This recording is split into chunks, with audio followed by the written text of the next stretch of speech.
RKB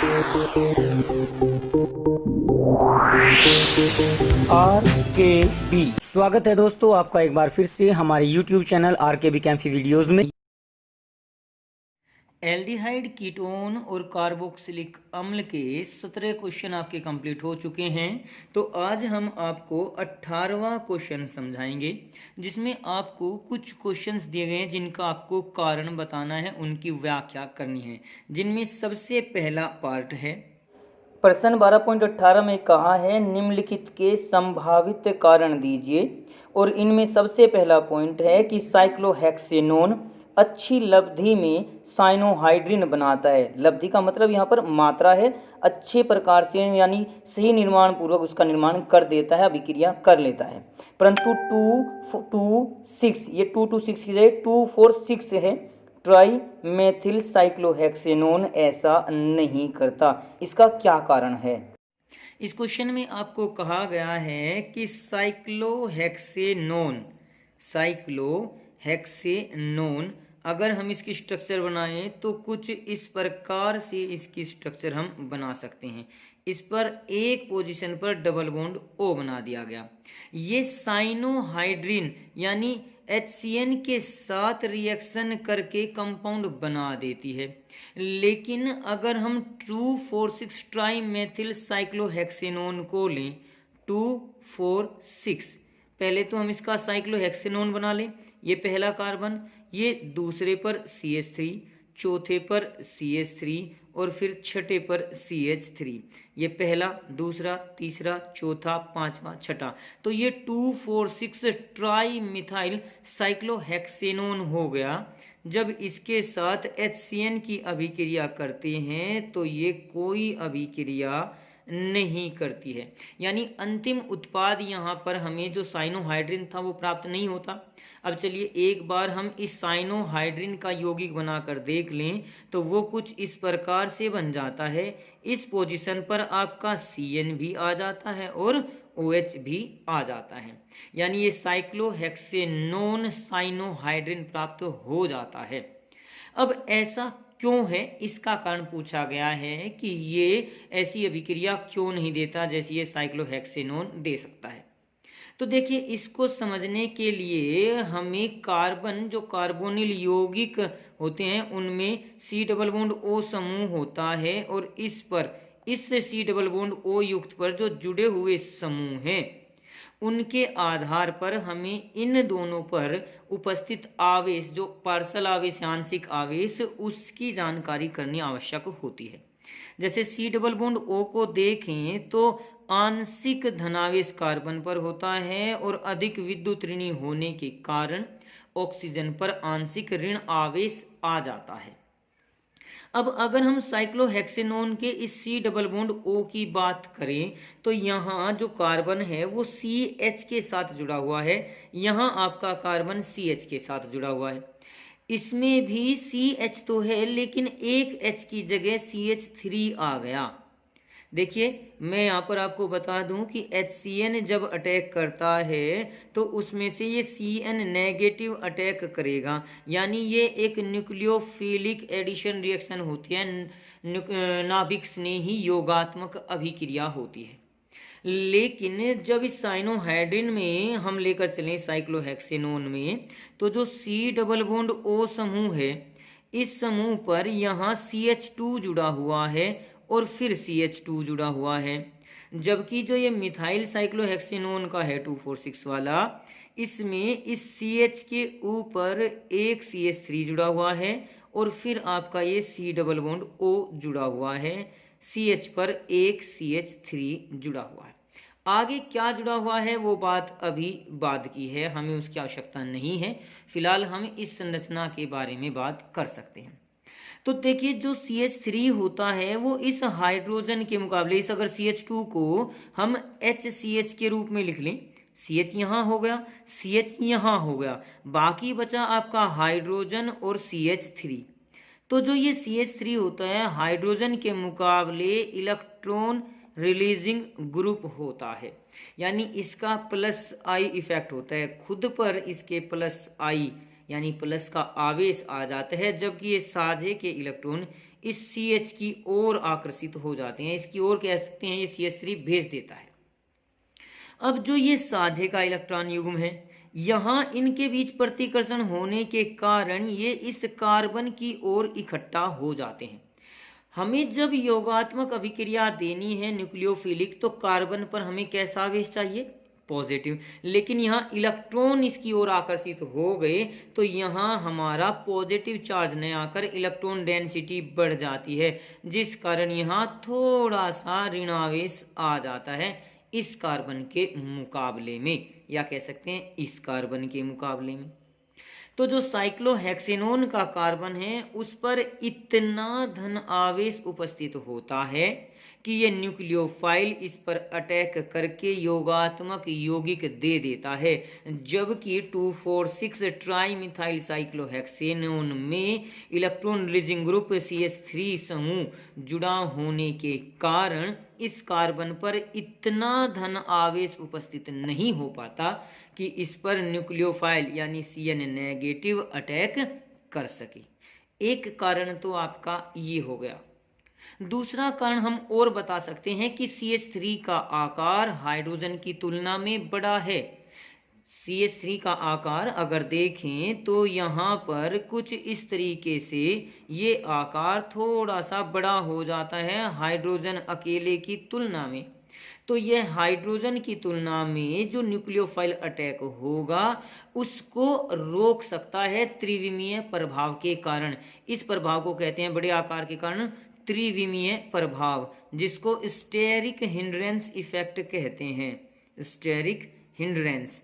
तो इस प्रकार से भी दूसरा रीजन ये हो सकता है कि इसका आकार बड़ा होने के कारण यह न्यूक्लियोफाइल के अटैक यानी साइनाइड के अटैक को, आक्रमण को रोक देता है, जिस कारण साइनाइड इस कार्बन पर अटैक नहीं कर पाता और 2,4,6 ट्राई साइक्लोमेथेन जो होता है, ये साइक्लोहेक्सेन, ये अभिक्रिया नहीं कर पाता साइनाइड के साथ में। तो इस प्रकार से ये पहला खंड हमने विस्तार पूर्वक आपके सामने व्याख्या कर दी है। उम्मीद करते हैं कि अभी समझ में आ गया होगा। लेकिन अगर फिर भी कोई बात आपकी बची हुई है तो आप मैसेज करके कमेंट में लिख कर आप इसको पूछ सकते हैं। तो आइए अब देख लेते हैं इसी में जो सेकंड पार्ट दिया हुआ है उसमें क्या कहा है। क्वेश्चन का इस सेकंड पार्ट जो दिया है उसमें कहा है कि सेमी कार्बिजाइड में 2 NH2 समूह होते हैं, परंतु केवल एक NH2 समूह ही सेमी कार्बोजोन विरचन मतलब उसके निर्माण करने में प्रयुक्त होता है। अब वो कौन सा NH2 होता है और उसी का प्रयोग क्यों किया जाता है, चलिए इसकी विस्तार पूर्वक व्याख्या भी देख लेते हैं।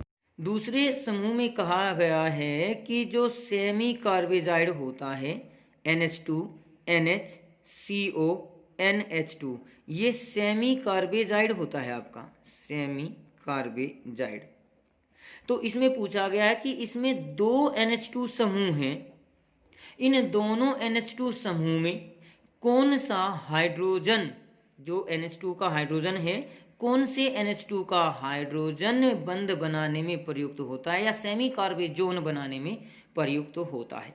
तो इसके बारे में आपसे पूछा गया है। देखिए, सामान्य तौर पर हमें अमोनिया के साथ अभिक्रिया करानी पड़ती है इस C डबल बॉन्ड O समूह की। तो जब ये C डबल बॉन्ड O समूह अमोनिया के साथ अभिक्रिया करता है तो ये NH2NZ के रूप में प्रतिस्थापित मान सकते हैं इसको। तो जो एमीन समूह बनता है, एमीन कौन सा समूह है, एमीन, इस समूह का हाइड्रोजन ही इस कार्बोनिल समूह के साथ अभिक्रिया करता है। लेकिन इस सेमी कार्बेजाइड में केवल एक एमीन समूह है। दूसरा जो समूह है CONH2 है, CONH2, ये एमाइड समूह होता है। तो एमाइड समूह का नाइट्रोजन के साथ जुड़ा हुआ हाइड्रोजन अभिक्रिया नहीं करता है, क्योंकि यहाँ पर भी हमें जो अभिक्रिया करानी है वो न्यूक्लियोफाइल के रूप में हम अभिक्रिया मान सकते हैं। इसके आधार पर हमें न्यूक्लियोफिलिक अभिक्रिया करानी है। लेकिन जो एमाइड समूह होता है उसको हम कुछ इस प्रकार से व्यक्त कर सकते हैं, NH2, उसके बाद NH, फिर आपका C डबल बॉन्ड O के रूप में लेकर चल सकते हैं। उसके बाद आपका फिर से NH2। देखिए एकाक इलेक्ट्रॉन युग्म इस नाइट्रोजन के पास भी हैं, एकाक इलेक्ट्रॉन युग्म इस दूसरे नाइट्रोजन यानी एमाइड समूह के पास भी हैं। लेकिन इनमें से अगर देखें तो जो हमारा ऑक्सीजन है वो ऑक्सीजन के मुकाबले, नाइट्रोजन के मुकाबले अधिक विद्युत ऋणी होता है। तो जो ये साझे का इलेक्ट्रॉन युग्म है ये अपनी ओर को आकर्षित कर लेता है, जिस कारण ये पहले वाला NH2 सेम टू सेम है, दूसरा आपका NH हो गया ये वाला, फिर उसके बाद C सिंगल बॉन्ड O लेकर चल सकते हैं जिससे इस पर नेगेटिव चार्ज आ जाएगा। अब इसके जो नज़दीकी हाइड्रोजन है NH2 वाला, ये वाला देखिए एकाक इलेक्ट्रॉन युग्म इस पर भी हैं, इस पर भी हैं, लेकिन यहाँ एक हाइड्रोजन है, यहाँ दो हाइड्रोजन जुड़े हुए हैं, जिस कारण ये एकाक इलेक्ट्रॉन युग्म इस अगली पोजीशन पर कार्बन की ओर अधिक आकर्षित होगा NH के मुकाबले में, दो हाइड्रोजन जुड़े होने के कारण। तो अब ये जो NH2 था यहाँ पर, ये NH2 यहाँ पर द्विबंध का निर्माण कर देगा, जिस कारण जो ये एकाक इलेक्ट्रॉन युग्म यहाँ है तो इस पर कैसा चार्ज आ गया, पॉजिटिव चार्ज आ गया। अब कह सकते हैं कि ये NH2 एक इलेक्ट्रोफाइल की भांति कार्य करता है, जबकि हमें चाहिए न्यूक्लियोफाइल। तो इसके पास जो ये एकाक इलेक्ट्रॉन युग्म है इनकी उपस्थिति के कारण इस पर कुछ आंशिक ऋणावेश उपस्थित होता है। इस एमाइड के NH2 पर तो पॉजिटिव चार्ज आ गया और जो एमीन का NH2 बचा हुआ था इस पर नेगेटिव चार्ज आ गया है। तो इस आधार पर हम कह सकते हैं कि ये न्यूक्लियोफाइल बनाने वाला एमीन समूह ही इस C डबल बॉन्ड O यानी कार्बोनिल समूह के साथ आक्रमणकारी अभिक्रिया कर देता है। जब इस पर नेगेटिव चार्ज होगा तो जाहिर सी बात है ये दोनों हाइड्रोजन पॉजिटिव के रूप में होंगे, जो कि इस ऑक्सीजन के साथ अभिक्रिया करके H2O का निर्माण कर देते हैं। तो इस प्रकार से आप इसकी भी व्याख्या कर सकते हैं। अब एक तीसरा पॉइंट और दिया हुआ है, उसमें क्या कहा है, तीसरे पार्ट में कहा है कि कार्बोक्सिलिक अम्ल एवं एल्कोहल से अम्ल उत्प्रेरक की उपस्थिति में एस्टर के विरचन यानी निर्माण के समय जल अथवा एस्टर जैसे निर्मित होता है उसको निकाल दिया जाना चाहिए, यानी या तो जल को निकाल देना चाहिए या फिर एस्टर को निकाल देना चाहिए। ऐसा क्यों होता है, किस कारण इस प्रकार का जो अलग किया जाता है जल या एस्टर को, वो क्यों करते हैं, इसका कारण विस्तार पूर्वक आपको बताना है। तीसरे पार्ट में आपको कहा गया है कि जब भी हम एस्टर का जल अपघटन कराते हैं तो एस्टर का जल अपघटन कराया जाता है H2O के साथ। दूसरा, इसी को हम उल्टा भी ले सकते हैं, जो क्वेश्चन में कहा गया है कि RCOOH यानी अम्ल और आपका दूसरा होता है एल्कोहल R-OH की अभिक्रिया कराई जाती है। तो यहाँ पर कुछ अभिक्रियाएं होती हैं। अब क्वेश्चन में पूछा गया है कि अगर हम एस्टर का निर्माण कर रहे हैं किसी कार्बोक्सिलिक अम्ल और एल्कोहल से, एसिड की उपस्थिति में यह अभिक्रिया होती है, तो यहाँ पर बन जाता है आपका RCOOR- प्लस H2O। तो क्वेश्चन में कहा गया है कि ये बना हुआ H2O हम रिमूव कर लेते हैं, क्यों, जल्द से जल्द हमें ये H2O रिमूव करना पड़ता है, इसका कारण क्या है।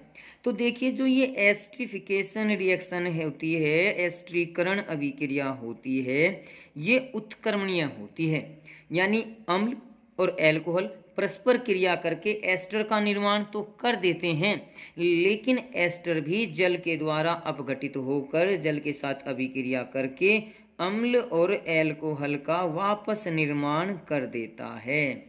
इसी कारण एस्टर के जल अपघटन को रोकने के लिए यानी अभिक्रिया को विपरीत दिशा में बचाने के लिए हम इस H2O को साथ के साथ हटाने की कोशिश करते रहते हैं।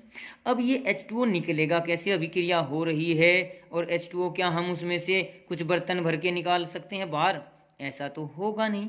तो उसके लिए हम जनरली करते क्या हैं कि इस एस्ट्रिफिकेशन में इस H पॉजिटिव की जगह हम कंसनट्रेटेड H2SO4 का प्रयोग कर लेते हैं, जो कि एक डिहाइड्रेटिंग एजेंट यानी निर्जलीकारक की भांति कार्य करता है और बने हुए इस H2O को साथ के साथ रिमूव करता रहता है, हटाता रहता है।